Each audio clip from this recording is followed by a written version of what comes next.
In the previous video, we covered the fourth lab in the SQL injection module. So we got some hands-on experience by exploiting a union-based SQL injection in order to determine the data type of the columns that are being returned by the vulnerable query. In today's lab, we'll be using a union-based SQL injection attack in order to retrieve all the usernames and passwords of the users of the application. If you do not have an account on the Web Security Academy, you can get one by visiting the URL portswigger.net/websecurity and clicking on the sign up button. I already have an account and I am logged in, so to access the lab, I'm going to click on Academy, select the learning path, select the SQL injection module because that's the module we're working with. Go down, select SQL injection union attacks.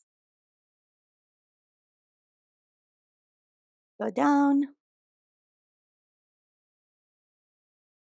and click on the lab titled SQL Injection Union Attack Retrieving Data from Other Tables. Before we solve the exercise, it's worth mentioning that this lab builds up on the knowledge that was acquired in the previous two labs. And so I'm going to assume that you've solved the labs and you're already familiar with this type of attack. If you haven't, feel free to pause this video and watch the videos for labs number 3 and labs number 4. All right, let's get started. This lab contains a SQL injection vulnerability in the product category filter. Got SQL injection, and that's in the product category filter. The results from the query are returned in the application's response, so you can use a union attack to retrieve data from other tables. To construct such an attack, you need to combine some of the techniques you learned in the previous labs. So this is lab number 3 and lab number 4 that I was talking about. The database contains a different table called users with columns called username and password. To solve the lab, perform a SQL injection union attack that retrieves all usernames and passwords and use this information to log in as the administrator user. Our end goal over here is to output the usernames and passwords in the users table and log in as the administrator user. Okay, let's access the lab.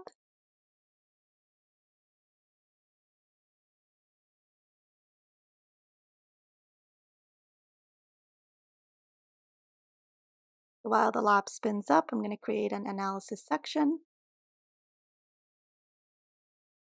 And just like we discussed in the previous lab, there are 2 steps that you need to perform before you can actually output data on the page. And the first one is you need to determine the number of columns that the vulnerable query is using.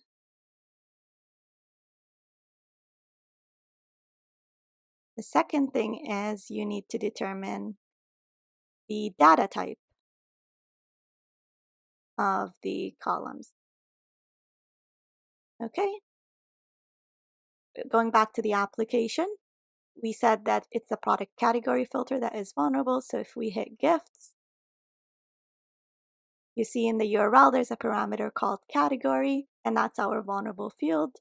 You can confirm that by just putting a single quote, which is a SQL character.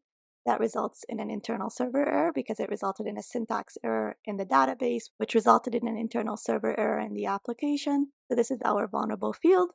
Now we need to determine the number of columns that are being used in the query that filters based on category. And we said the way to do that is to use the order by clause and to iteratively order by each column until we get an internal server error. Now, when we get an internal server error, that means we're trying to order by a column that does not exist. And that's why the number of columns that the query is using would be that column that we're ordering by minus 1. So let's start off with ordering by 1. This should work because I know for sure that the application is at least using 2 columns, one for the title, so snow delivered to your door, and one for the description. So those are the ones that I can see on the page, but it's possible that there's more that are not outputted on the page. Let's hit enter, and we get an error, and the reason is because we didn't comment out the rest of the query. Let's try that again. Here we go. It looks like it's ordering by the title. So you see over here, it starts with C and then moves on to H, S, and so on. Okay, so we have at least one column. Now let's try ordering by 2.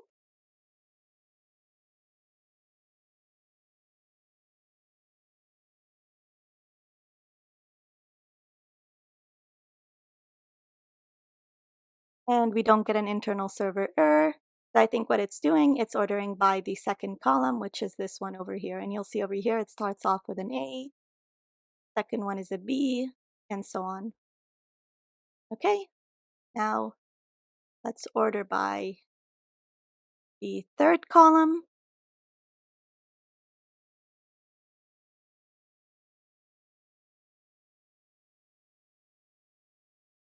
And we get an internal server error.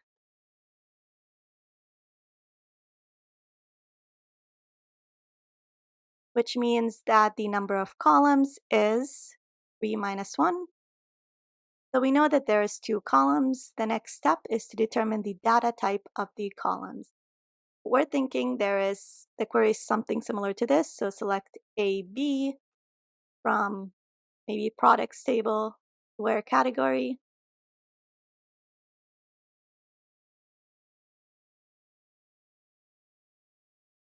Now, in order to determine the data type, we said in the previous lab, the way to do that is to add union statement. So we're closing off this quote over here. And then iteratively add select null statements with a string value in each column until we hit an error. So let's try with the first column. Now I have only 2 columns over here because I already know that there's 2 columns based on my first step. Let's see if this gives us an error. If it does, that means that this column does not accept data type string. Okay. You could see over here that we output the character A. And so the first column, which is the title column, accepts the string value. Okay, let's try the second one.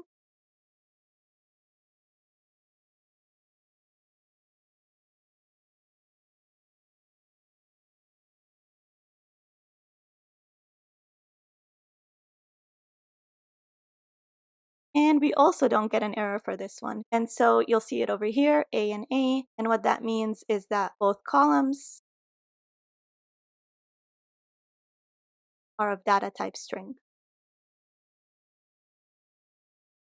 That means if I want to output data from other tables in the database, I can use both these columns. And the end goal for this exercise was to output the usernames and passwords in the users table and log in as the administrator user. So to do that, I'm going to use a union query again and say select the username field and the password field from the users table. Then comment out the rest of the query. Now, the reason I can do this is because 1, the number of columns in this query is equal to the number of columns in the original query over here. And so this works. If I was only able to find one column over here that is outputted on the page, or only one column that has data type string, then I would have to output each column on its own and then output the second column because the page only allows me to output one column at a time. Or what I could do is try to concatenate the result of 2 columns together so that they're outputted on a single column. And that's something that we'll learn in the next lab because you will come across situations where the page only displays one column of data type text. And so you have to work with that column.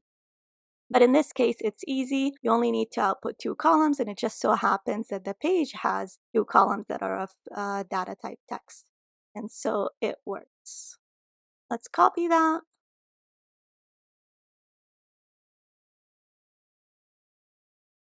put it over here, hit enter, and here we go. So you could see over here it outputted the username Carlos and then the password of Carlos. Same goes for this user and this one over here. So this one's the one that we're interested in. So administrator and the password of administrator. I'm going to copy that, put it over here, and then log in as the user. Let's see if we can log in.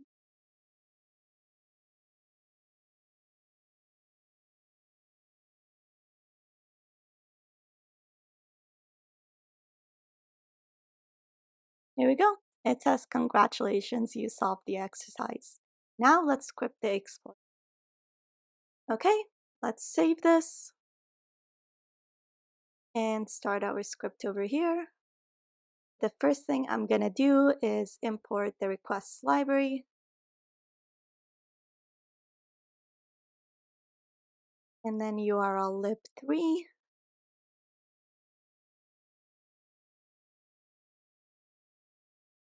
I'm also going to add this line over here so that I disable any warnings about insecure requests.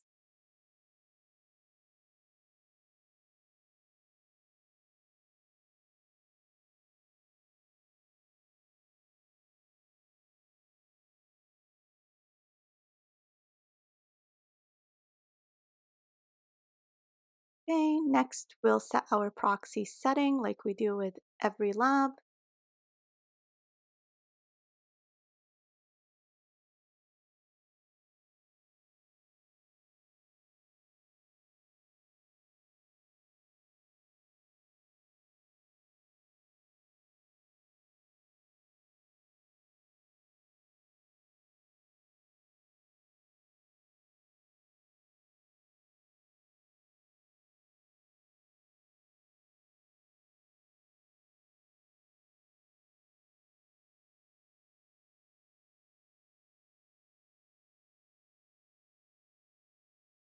Okay, that looks better. All right, then we'll write the main function.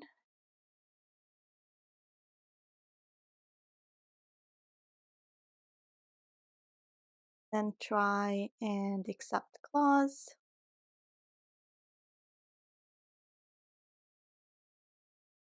Okay, so what I want to do is I want my script to run like this. So it just takes in the URL parameter and then it outputs the administrator's hash.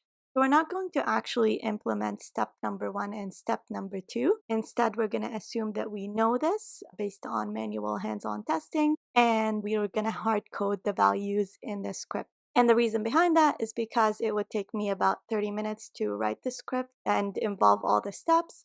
And we've already done it in previous labs, and so we'll keep that as an exercise, and instead for today, we'll just write a small script that outputs the administrator's hat.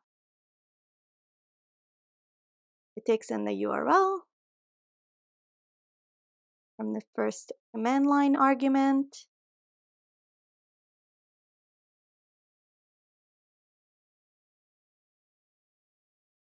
and if you give it the incorrect number of command line arguments, I don't want it to throw an exception. Instead, I want it to print this text over here. So the usage instructions.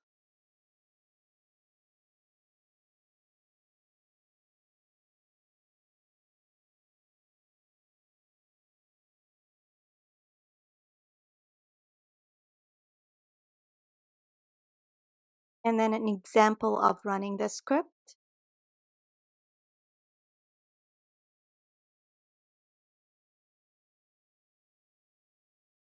Let's say www.example.com, and then the name of the program.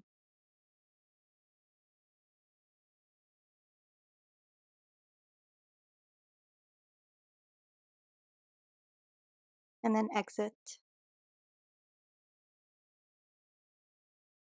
All right. If you do give it the correct number of arguments and it sets the URL to the URL parameter over here, the next thing I want it to do is print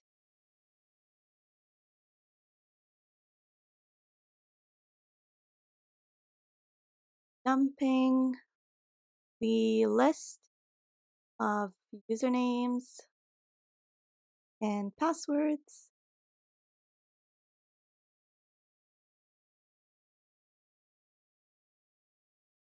And then I'm going to write a new function. So exploit SQLi users table URL. Then I wanted to print did not find greater password. Okay. If this function over here evaluates to false, then I wanted to print out did not find an administrator password. All right, so let's write this function.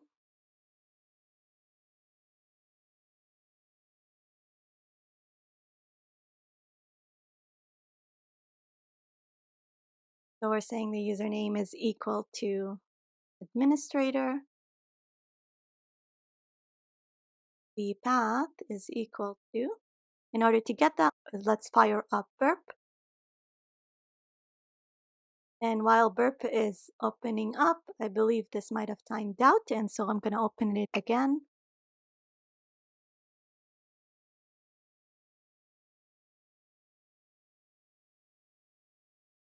Click next, close, start burp.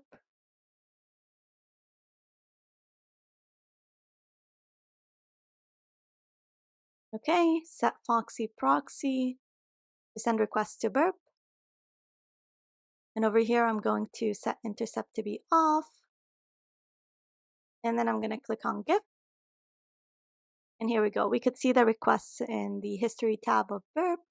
So this one is the one that I'm interested in. Put that over here. So this is our path. Copy that. Next, we want our SQL payload. And it's this one over here.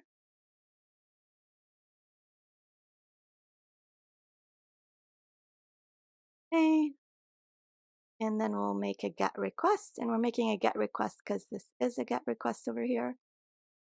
R is equal to plus dot get. And it's the URL plus the path plus the payload. That verified to be equal false. And proxies be equal to proxy. So we're at our 5th lab right now, so this type of scripting should now become familiar or secondhand nature to you. Okay.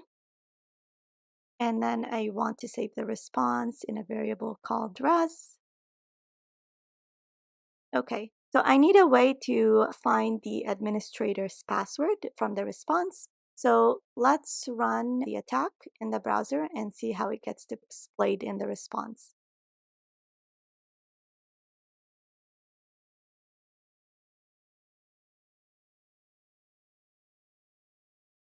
Enter. Okay, and you should see it over here. All right, let's make that a little bit bigger. Okay, you see over here that you've got the administrator username and it's in the EH element, and then the password is in the TD element. So we need a way to parse the response, and to do that, we're going to import another library from BS4, import.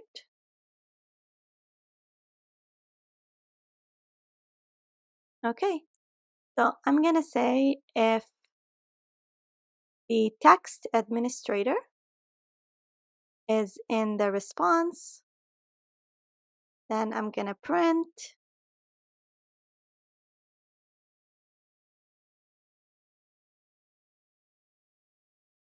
found the administrator password. And then I'm going to use my library to parse the response. So r.text,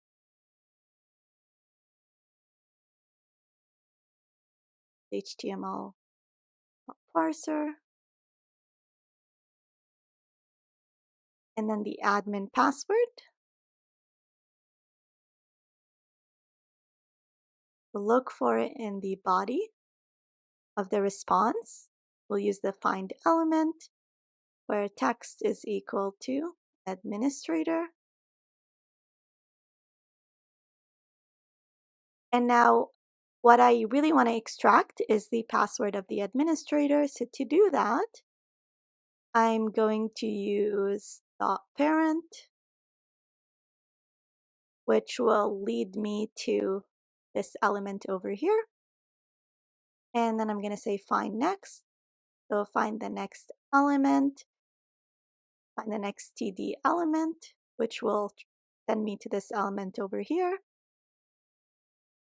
And then extract the content, that element. So contents, 0.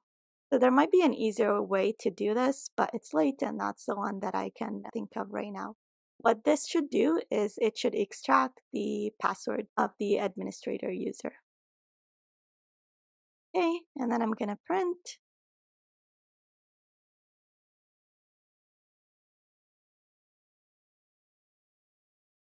the administrator password is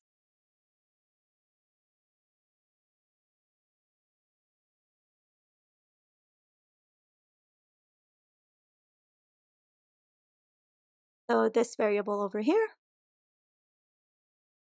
And then I'm going to return true. Otherwise, I'm going to return false. If it doesn't find the text administrator in the response, then it will return false. If it does find the text administrator, it's going to print found the administrator password. It'll parse the response over here. It'll look for administrator. It'll move to the parent element, so th, and then it will move to the next element over here, td, and then it'll grab the content. Okay, so this should work. Let's do terminal, new terminal, and save this first. And then Python 3.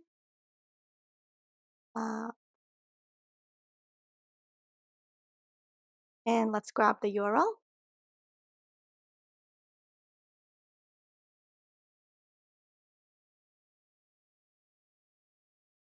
And we just need the URL of the application.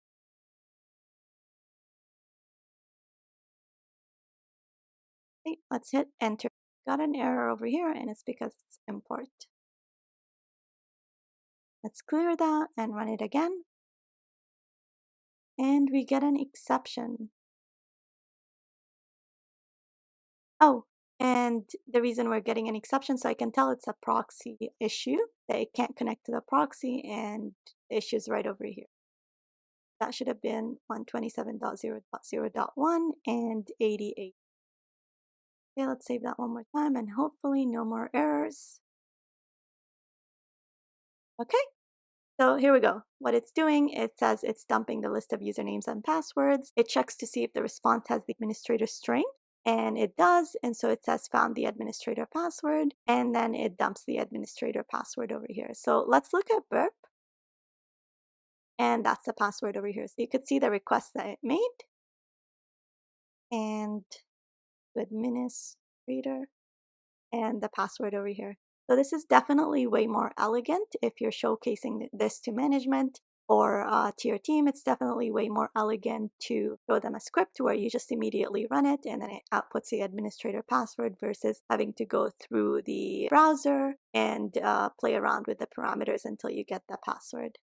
Okay, so we've successfully completed the exercise. To recap, in this video, we first manually ran a SQL injection union attack in order to output the usernames and passwords of all the users in the application. We then scripted that exploit so that it automatically does that for us.